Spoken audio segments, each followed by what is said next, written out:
Dans la mesure où vous faites appel effectivement à Grenoble INP, le CEA au Captronic, vous pouvez bénéficier effectivement d'un financement pour réaliser soit un projet de R&D, soit une expertise qui visera effectivement à lever des verrous, à travailler sur des projets de R&D dans ces thématiques-là. Donc aujourd'hui, j'accueille effectivement le service du CEA-Leti en charge de la sécurité matérielle et qui va nous parler effectivement donc des problématiques de cybersécurité que rencontrent leurs partenaires industriels et comment est-ce que vous intervenez pour y répondre au vu des normes à venir en la matière. Donc j'invite à présent donc Michael Carmona à commencer la présentation.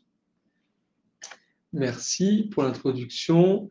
Donc, Michael Carmona, donc je suis responsable du service sécurité matérielle du Leti. Aujourd'hui, on voulait vous proposer nos activités, nos offres autour de la sécurisation et de la caractérisation de systèmes. Donc, pour ça, je vais faire une petite introduction pour introduire le service, notre positionnement. Et puis, Thomas Loubier qui présentera un élément de contexte CRA qui est important dans l'écosystème cyber, et puis des réalisations concrètes de capacité de test. Et puis Christophe Villemazet, ensuite, donnera également notre proposition, notre offre sur les sujets de sécurisation des objets IoT. Donc, pour comprendre l'innovation sécurité matérielle, puisqu'on est au CEA, il faut comprendre ces vecteurs d'innovation. Donc, il y en a 3. Il y a les nouvelles menaces.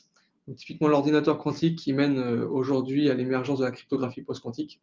Il faut savoir qu'on accompagne nos partenaires dans cette transition pour comprendre les impacts de cette nouvelle menace. Mais ce n'est pas la seule. Il y a l'IA qui représente une menace réelle. Notamment, il a été montré il y a quelques années en Sidechannel qu'elle pouvait avoir un impact, méthode par observation relativement importante. Voilà. Et donc, ce n'est pas les seules menaces, il y a tout ce jeu de menaces qui augmente et qui sont derrière intégrés dans les nouvelles réglementations. Et c'est ça, ces réglementations que suivent le marché.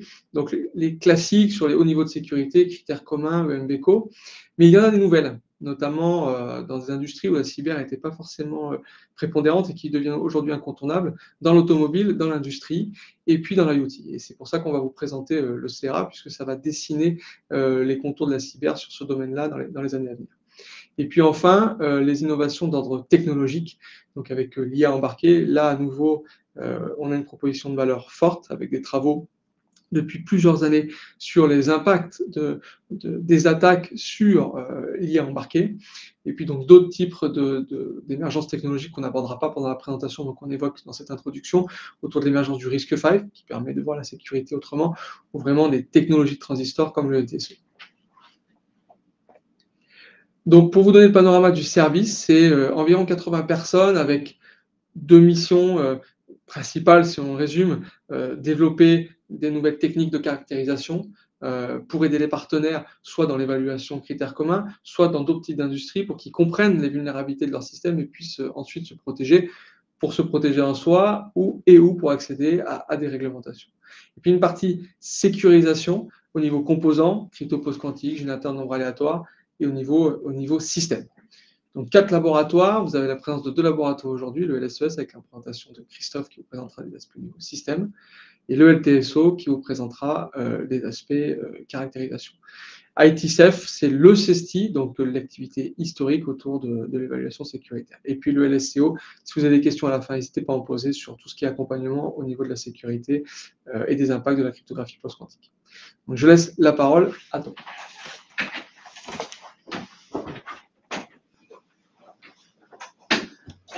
Merci Mickaël. Donc Thomas Loubier, donc je suis ingénieur-chercheur au CEA-Leti au sein du laboratoire de tests de sécurité outils où on fait principalement des tests de sécurité sur les systèmes embarqués. Et donc, ça suivant, s'il te plaît, Christophe. Aujourd'hui, je vais vous parler du CRA, donc vous donner un peu une vision au niveau de ce que c'est, de détailler un petit peu plus ce que c'est voilà, de ce qu'on entend dans le CRA comme dispositif numérique, donner un petit peu les échéances calendaires de cette réglementation et les initiatives actuelles, juste pour ça n'a pas été introduit, mais le CRA, donc c'est Cyber Resilience Act, c'est une réglementation européenne qui a été signée fin 2024 et qui a pour objectif de renforcer la sécurité des systèmes numériques, des dispositifs numériques qui sont mis en vente sur le marché européen, donc le marché interne. Et ensuite, ben, voilà, je ferai le parallèle avec nos activités pour voir comment on peut collaborer ensemble. Donc, depuis 2008, pour resituer un petit peu le contexte, l'Europe a dessiné un cadre de réglementation qui permet voilà, de renforcer, de réguler les dispositifs numériques qui sont mis en vente sur son marché interne. Donc, il y a plusieurs actes que vous connaissez déjà, tout ce qui est compatibilité électromagnétique, les équipements radio, donc avec la RED par exemple, qui a été mis à jour récemment aussi. On a tout ce qui est dispositifs médicaux in vitro, le CISA, le NIS 2 qui a été mis à jour donc pour tout ce qui est système d'information et réseau, et DORA pour les services, tout ce qui est domaine de services financiers. Et donc très récemment, 2024, fin 2024, 2 nouveaux actes ont été signés. Le Cyber Resilience Act, dont on va parler aujourd'hui, l'Artificial Intelligence Act, que vous avez aussi entendu parler.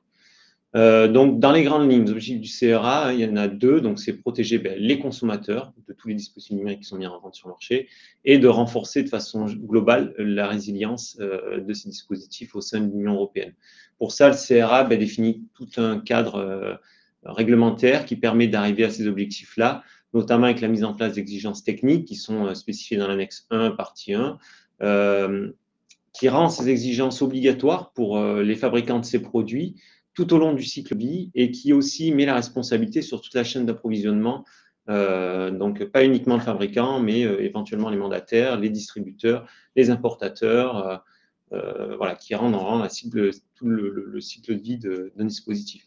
Il t'a harmonisé les différents standards, on verra un petit peu, et il catégorise les dispositifs en différentes catégories, défauts, importants et critiques. Donc tout ça, c'est défini dans les annexes du CRA. Vous pourrez voir annexe 3, annexe 4, par exemple, pour les catégories de dispositifs. Slide suivante. Donc, qu'est-ce qu'un dispositif numérique? On peut reprendre vraiment la définition au niveau de l'article 3 et 2. Hein. C'est un logiciel ou matériel. Donc, un produit logiciel ou matériel qui a des solutions de traitement de données à distance et qui va être mis en vente sur le marché. C'est important. Et qui dispose d'une connexion directe ou indirecte, logique ou physique.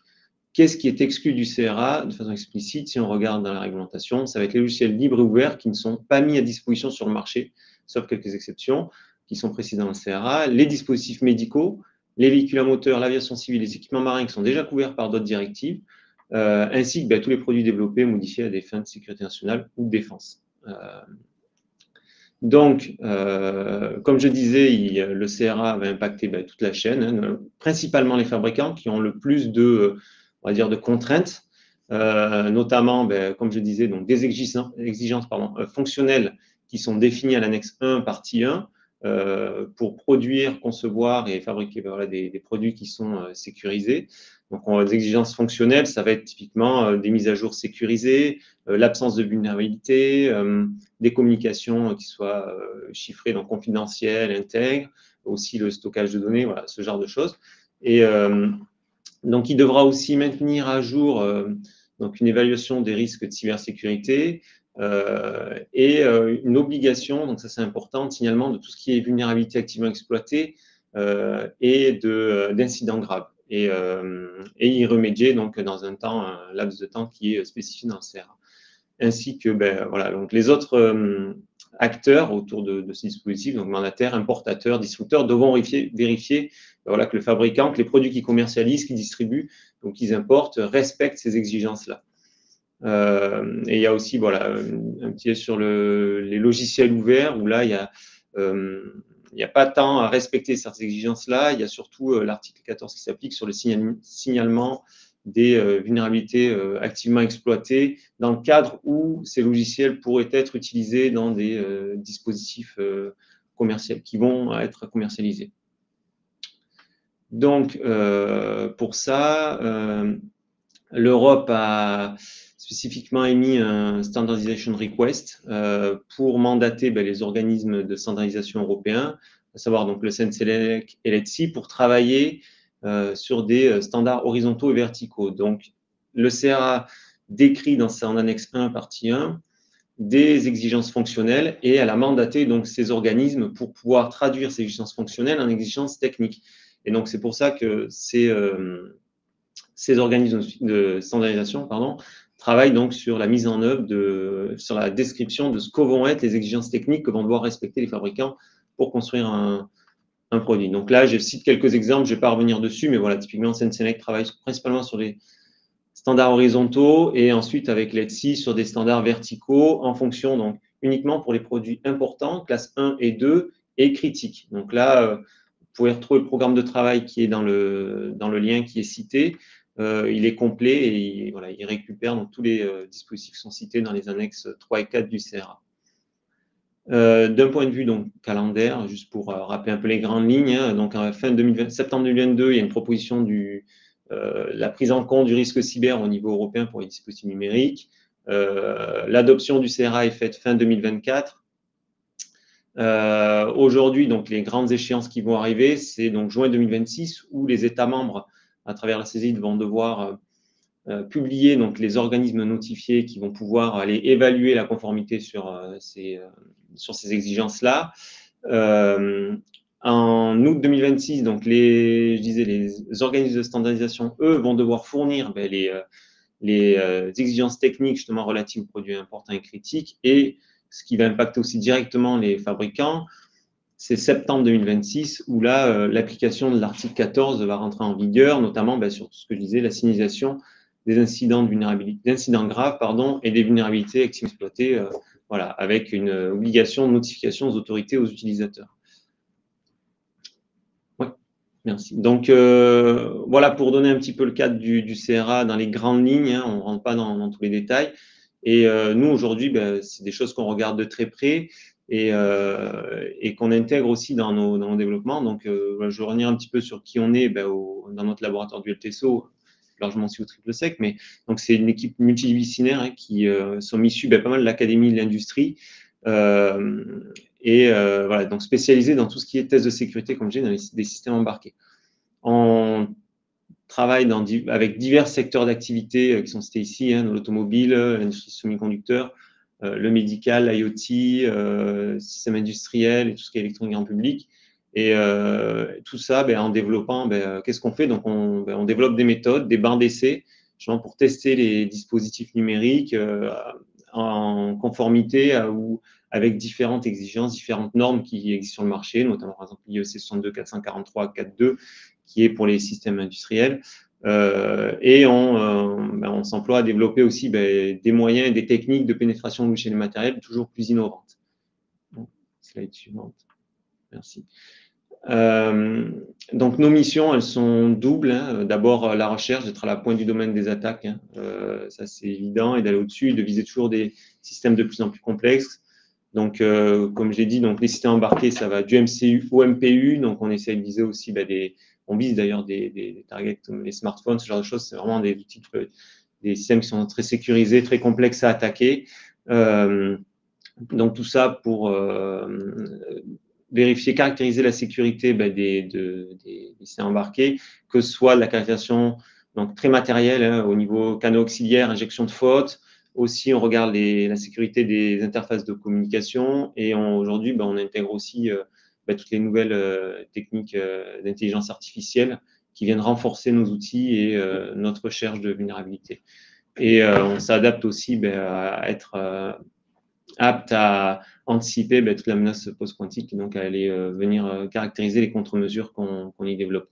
Et donc, la mission double du CEVA, c'est aussi d'aller travailler avec nos industriels pour les aider justement à améliorer la sécurité et à caractériser leurs produits industriels. Donc, pour ça, il y a plusieurs collaborations possibles.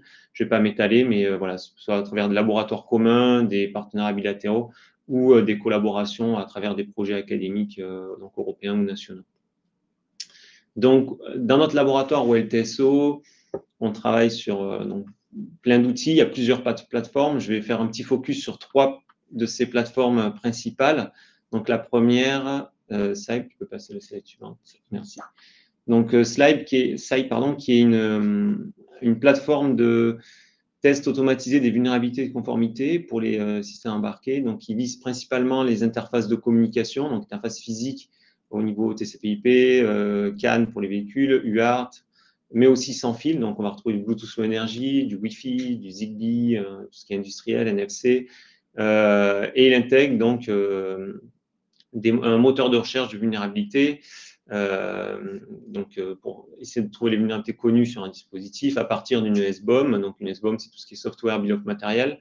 hardware, software aussi, on a les HBOM. Tout ça est basé sur le format Cyclone DX qui est assez connu. Et comme on voit sur la photo, donc il y a une IHM qui permet d'être opérée par voilà, vraiment tout en clic-bouton très simplement, que nous on utilise, mais qu'on utilise aussi en interface ligne de commande dans un mode un peu plus expert, plus de recherche.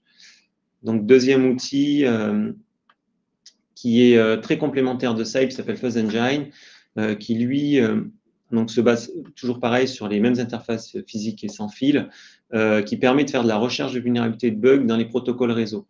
Donc, tout ça de façon automatisée. Donc, voilà, c'est un outil qui va aller orchestrer des campagnes de tests avec différentes stratégies, qui va viser des protocoles spécifiques et voilà, qui va tourner pendant un certain temps pour essayer de détecter des bugs, des crashs, des vulnérabilités dans les dispositifs. Et qui nous sert, ben, nous, voilà, derrière, ensuite, donc, tout ça, c'est sauvegardé en base de données pour nous pouvoir post-traiter ces informations-là et retrouver qu'est-ce qui a pu se passer dans le système embarqué. Et donc, une dernière plateforme dont on développe ici, c'est Secbench, donc, qui est une plateforme open source. J'ai mis le lien dans les slides. Vous pouvez aller jeter un œil. Donc, c'est une plateforme Python, justement, qui permet de faire de la caractérisation hardware en side channel et en injection de fautes. Voilà, donc, elle dispose d'une API qui permet de contrôler vraiment les instruments de laboratoire de mesure afin de faire des acquisitions de traces pendant une longue durée, donc planifier des grosses campagnes et venir faire de la post-analyse. Donc, il y a toutes les librairies de traitement aussi sur ces traces-là. Tout n'est pas open source. Là, uniquement, voilà ce qu'on voit en vert, mais ça vous invite à regarder la documentation et à nous contacter pour plus d'informations. On a d'autres parties qui sont, voilà, chez nous et qu'on… Voilà, donc voilà pour Secbench. On a d'autres frameworks plus avancés. Donc, pour finir, donc on parle un petit peu de side channel et de fuzzing. Donc, Fuzzblind, c'est un outil qui permet de rajouter du feedback au fuzzing par side channel. Microleaker, qui est une librairie embarquée de test sur les attaques micro-architecturales type Warmer, Cache Attack.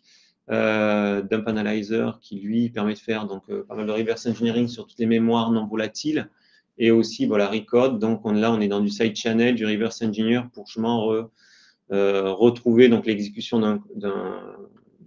de code à travers des traces side channel. Donc on a pas mal d'outils, on a des outils très avancés, des outils très recherche, mais voilà, qu'on peut employer pour du reverse engineer, de la caractérisation de hardware, donc des composants.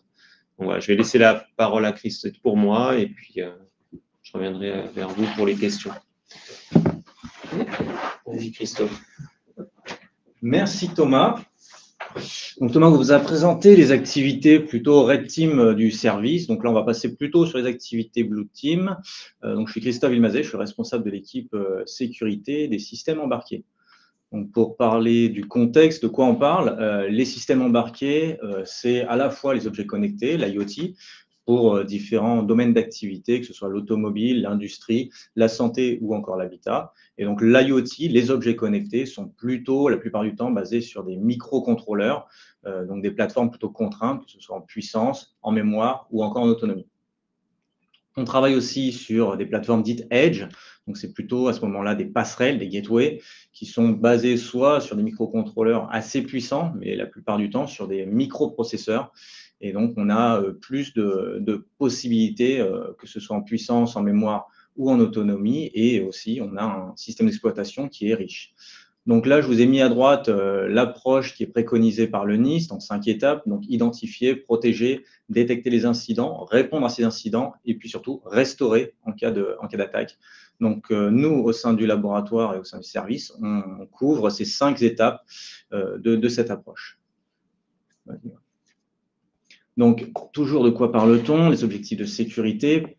Sécuriser un système embarqué, c'est protéger 2 types de choses, à la fois les données et le système. Donc, les données, c'est s'assurer que les données sensibles et critiques ne peuvent pas être accédées, récupérées, mais aussi, pour vous, les industriels, c'est protéger votre propriété intellectuelle et industrielle, c'est-à-dire les algorithmes que vous déployez sur le système embarqué, que ce soit des algorithmes simples ou d'intelligence artificielle, s'assurer qu'un concurrent ou quelqu'un d'autre ne puisse pas les récupérer ou les modifier en vue d'attaque. Et donc, au niveau du système, c'est s'assurer aussi de l'intégrité du système et s'assurer que le système sera toujours disponible et ne peut pas être ouvert, par exemple, pour récupérer des informations soit sur les composants matériels, soit sur les aspects logiciels. Et dans les deux cas, c'est tracer les actions soit de personnes, d'opérateurs, par exemple, ou d'autres machines. Donc, je vais passer rapidement sur l'évolution du cadre réglementaire. Thomas en a parlé. Ces dernières années, le cadre réglementaire a beaucoup évolué et on a vu apparaître de nouvelles normes, notamment autour de l'IA avec l'AI Act au niveau européen. Donc, au niveau européen, on a un grand nombre de normes, NIS2, le CRA dont Thomas a beaucoup parlé. Et au niveau international, on a une norme, l'IEC 62443, Thomas en a un petit peu parlé aussi, qu'on suit assez régulièrement pour nos clients industriels. Donc là, je vous ai mis rapidement un résumé de cette norme où on voit qu'en fait, c'est un catalogue de normes qui impose des exigences à tous les types d'acteurs, que ce soit le fournisseur, l'intégrateur ou l'exploitant, et donc qui doivent être respectés pour s'assurer que le système embarqué est complètement sécurisé. Donc, l'approche qu'on préconise, on n'est pas les seuls, c'est la sécurité dès la conception du système embarqué, donc ce qu'on appelle la security by design. Donc l'objectif, c'est de minimiser la surface d'attaque, qu'elle soit logicielle, réseau, humaine ou physique. Et nous, on s'intéresse plus spécifiquement aux aspects physiques avec tous les types d'attaques matérielles, donc comme les attaques par canaux auxiliaires ou encore les attaques en faute, par injection de faute, qu'elles soient laser ou électromagnétiques. On doit aussi gérer les privilèges, c'est-à-dire s'assurer que les acteurs qui ont accès au dispositif ont bien les droits et ont bien des permissions, des droits d'accès qui leur permettent d'accéder seulement à ce qu'ils ont à avoir accès. Et on préconise une défense en profondeur avec différentes fonctions de sécurité.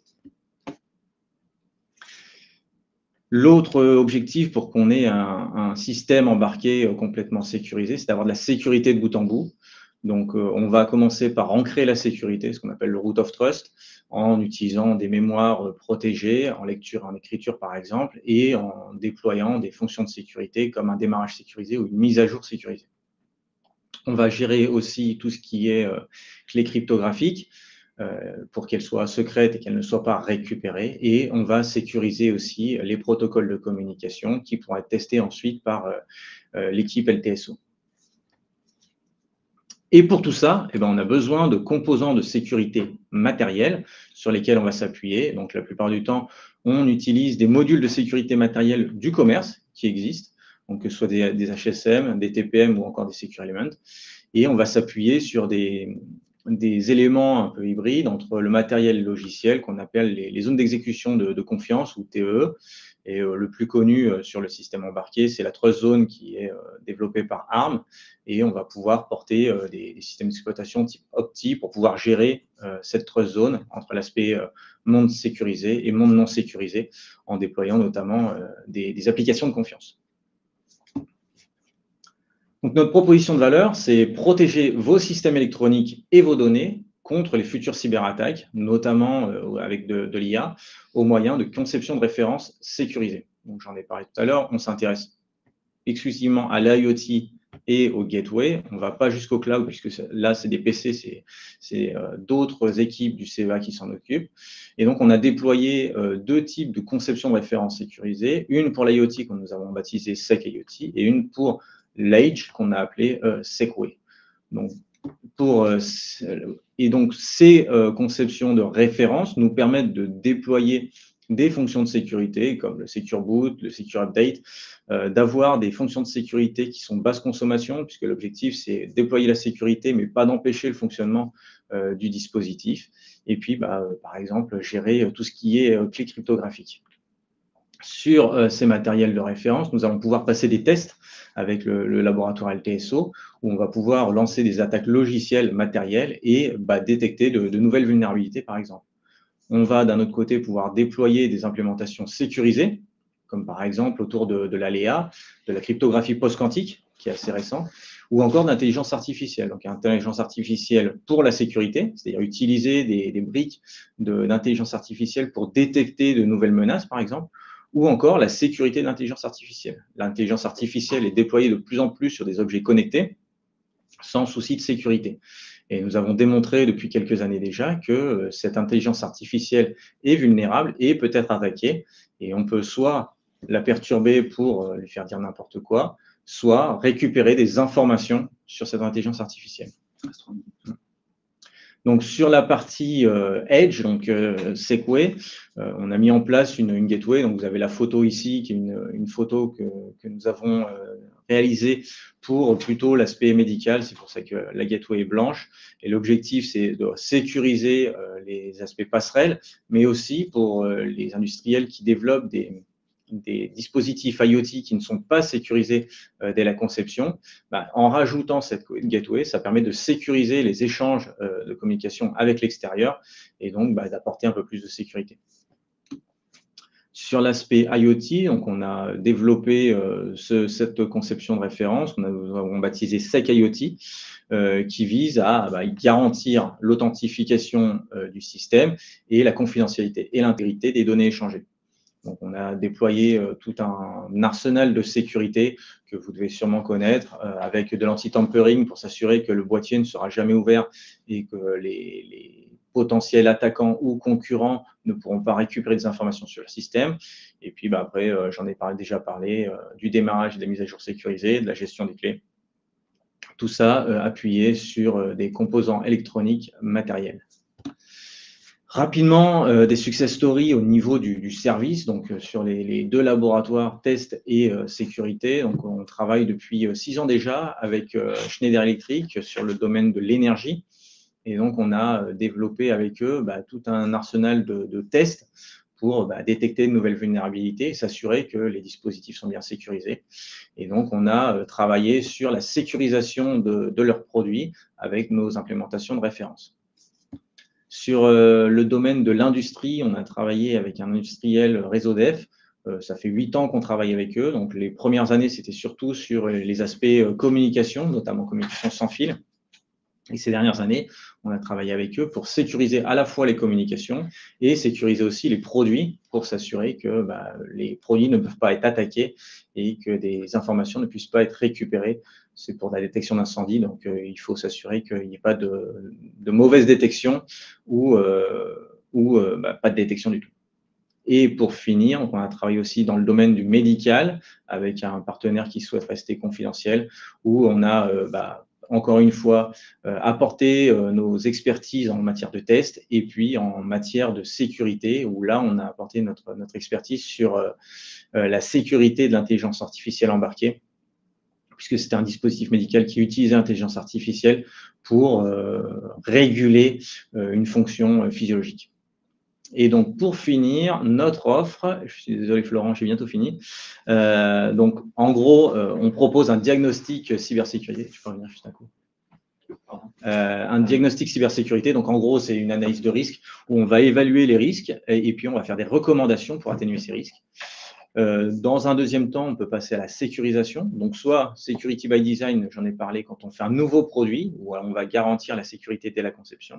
Ou si c'est un produit existant qu'on veut modifier, apporter des briques de sécurité qui sont adaptées aux besoins et au budget du client. Et puis enfin, on peut apporter notre soutien d'experts avec de l'assistance en matière de cybersécurité des produits. Voilà, j'ai été un peu long, je suis désolé. Je vous remercie. Merci. Alors, ça tombe bien parce que là, tu as fini la slide, la présentation avec une slide sur laquelle j'avais une question. Merci pour cette présentation. Effectivement, si on se raccroche au programme EasyTech sur lequel qui a pour ambition d'aider des PME, est-ce que tu me confirmes effectivement que dans un cadre de travail bilatéral avec une PME, on peut imaginer travailler en phase effectivement sur une analyse, effectivement diagnostic et une évaluation de la sécurité du produit qui existe déjà ou qui va être développé. Ensuite, après, passer sur une phase de Security by Design pour l'accompagner justement dans ses choix, en lui recommandant. Et derrière, après, travailler sur la formation. Est-ce que tout ça, ça peut rentrer dans un cadre de projet EasyTech qu'on pourrait financer j'entends jusqu'à des montants qui est de l'ordre de 250 000 euros. Oui, bien sûr. Après, on s'adapte aux besoins des clients.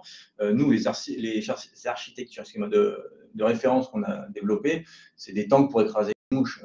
Donc, on ne va pas déployer toutes les fonctions de sécurité pour un produit. On va choisir les fonctions qui sont adaptées aux besoins et surtout pour réduire les risques qui sont présents sur le dispositif. L'évaluation des risques, elle se fait la plupart du temps sur un produit existant. Et puis, quand on se rend compte que ça coûte plus cher de sécuriser ce dispositif plutôt que d'en concevoir un nouveau, et on passe sur la security by design pour garantir la sécurité et s'assurer que tout est protégé. Ok, merci beaucoup. Donc, je vois qu'il y a quelques questions qui apparaissent. Donc, la norme… Tu peux prendre la première. Oui. Ouais. La norme 18031 harmonisée pour la directive RED. En effet, est-ce qu'elle est aussi pour le CRA? Ça tombe bien, la question tombe bien. En fait, il y a, pas plus tard qu'hier, il y avait un petit séminaire, donc le CNELEC, il ne faut pas hésiter à aller voir, ils ont pas mal d'événements, ils mettent en place aussi des webinaires pour détailler, expliquer ce qu'ils font dans leur programme, donc les différents, donc les différents groupes de travail sur les standards harmonisés, donc horizontaux, verticaux. Et donc notamment là-dessus, donc hier c'était sur tout ce qui était donc qui s'appelle le PT2, hein, les exigences techniques. Et donc pour ça, ils s'appuient justement donc sur la norme 18031 pour établir donc les exigences techniques. Et donc sur leur site web hein, du CNELEC, vous avez des événements. Le 25 septembre, il y a justement donc un webinaire en présentiel, même distant, je crois. Plus spécifiquement sur ces exigences-là et donc qui détaillera un peu mieux ce qu'il y aura dans le CRA. Parfait. Je peux prendre la deuxième? Oui. Donc, sur les briques Chéri pour RISC-V, il y a deux actions. Effectivement, on va démarrer une thèse sur ces sujets-là pour intégrer et prendre en main Chéri sur un processeur d'application RISC-V. Et puis, on discute en ce moment avec Loris, que si je ne me trompe pas, qui développe le Chéri IoT en collaboration avec les équipes de Cambridge.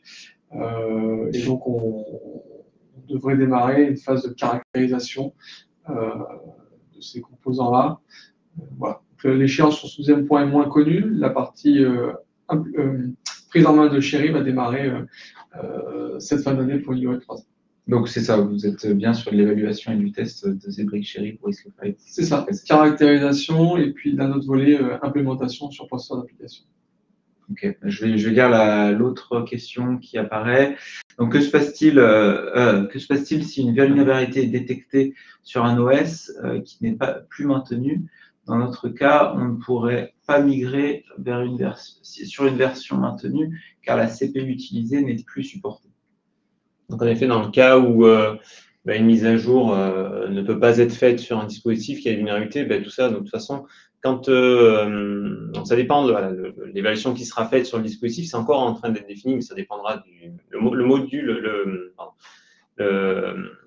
la façon dont va être évalué le dispositif est définie dans le CRA, ça dépend de la criticité du dispositif, hein, qu'il soit par défaut important ou critique. Donc, on est soit vraiment dans du défaut avec du self-assessment, ou alors on va devoir passer par des laboratoires. Dans tous les cas, s'il y a des vulnérabilités qui sont connues, elles vont devoir être énumérées et on devra expliquer dans un rapport, en tout cas, pourquoi elle ne peut pas être mise à jour ou pas et quel est l'impact de cette vulnérabilité sur le composant pour avertir le consommateur à la fin.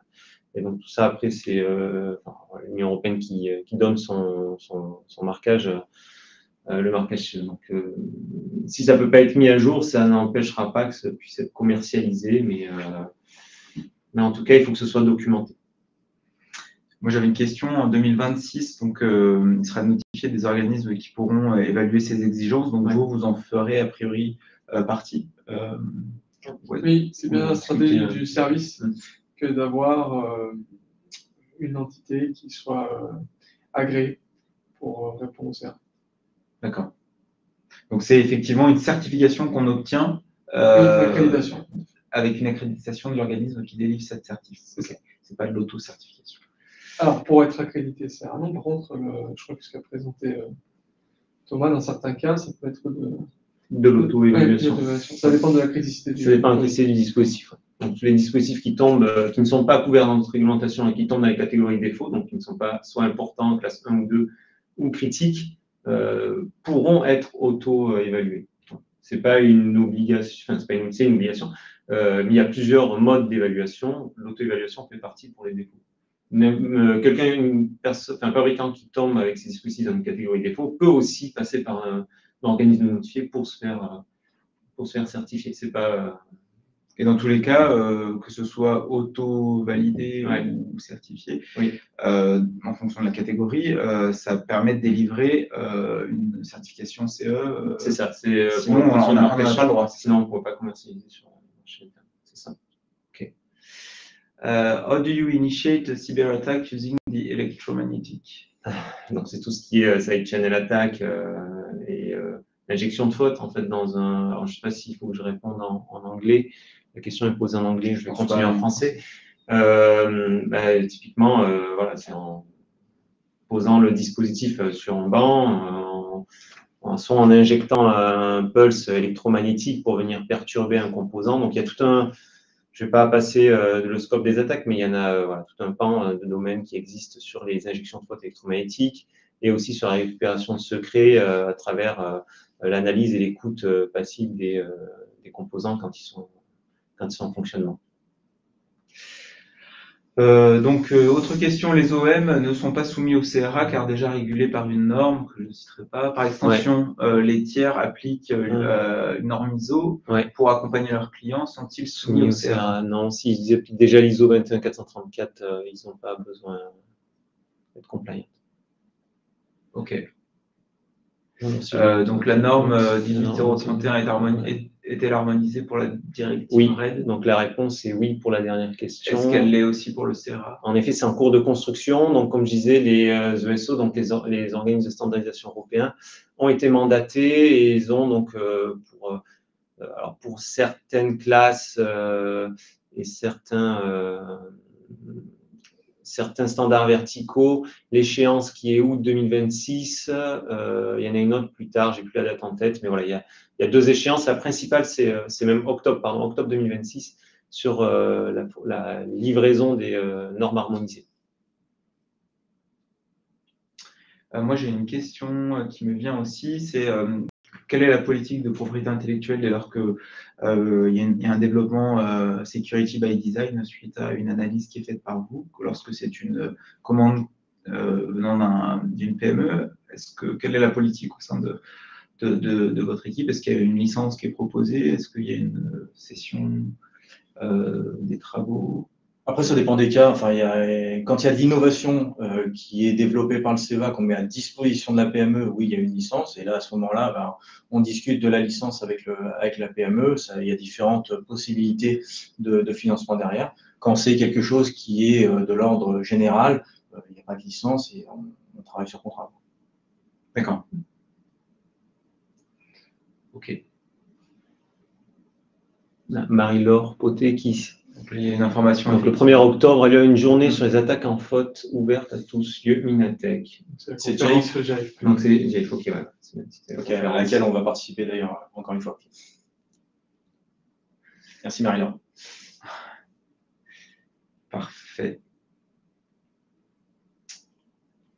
Donc, écoutez, s'il n'y a pas plus de questions, je vois que quelqu'un écrit, on va pouvoir clôturer cette présentation. En tout cas, vous retrouverez dans le replay les noms des personnes qui ont présenté, donc n'hésitez pas à revenir vers l'équipe directement concernée. Et puis, si vous voulez des détails sur l'accompagnement et le financement dont vous pouvez bénéficier au travers d'EasyTech, venez vers moi. Donc, je m'appelle Florent Bouvier et je suis minologique responsable de ce programme de l'IRT NanoElec. Concrètement, à quelle date faut-il être prêt pour le CRA? On a noté 2026. Oui, je peux répondre à la question. Mais voilà, c'était, comme je disais, donc là, la première échéance, c'est l'article 14 pour les fabricants, qui est la signalisation, l'obligation de signalement pour les vulnérabilités avérées et pour tout ce qui est incident grave. Et donc, j'ai dit, je vais faire les dates, c'est septembre 2026. Donc, à quand faut-il être prêt? Je pense que plutôt le mieux. Grosso modo, alors c'est vrai que je ne l'ai pas dit, le CRA, donc il a été voté en fin 2024, c'est applicable 36 mois après, donc ce sera le 11 décembre 2027. Ok, parfait. Donc, merci à l'équipe. J'en profite pour vous dire effectivement que pour l'IRT NanoElec, le sujet de la cybersécurité des systèmes embarqués est un sujet extrêmement important, prioritaire. Donc, on a aussi d'autres partenaires qui peuvent vous soutenir sur ces sujets-là. Hein. On a Captronic qui va pouvoir aussi vous aider, ainsi que au sein de Grenoble INP, le L6. Donc, n'hésitez pas aussi, en fonction des affinités des uns et des autres, de solliciter les différentes structures qui vous semblent les plus pertinentes.